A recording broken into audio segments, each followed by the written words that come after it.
লক্ষ্মী দেবীর মন্দির। এটা লক্ষ্মী দেবী বৃন্দাবনে প্রবেশ করতে পারেনি, তা এখানেই লক্ষ্মী দেবী আজ পর্যন্ত তপস্যা করছে।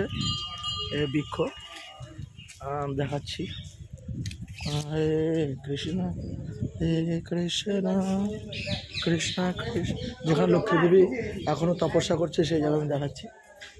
হরে রাম হরে রাম রাম হরে হরে।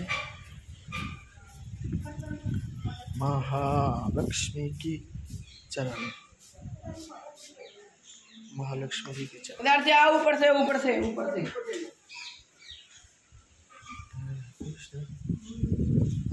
ये श्री कमल वृक्ष। आई वाली लक्ष्मी चरण, आई वाली लक्ष्मी चरण छुआ जाता है। ऊपर चलो, चरण दो, लक्ष्मी चरण दो ऊपर से।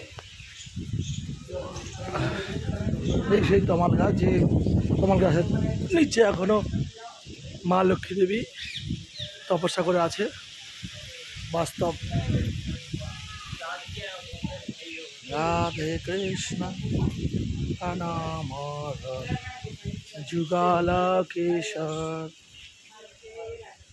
রাধে কৃষ্ণ।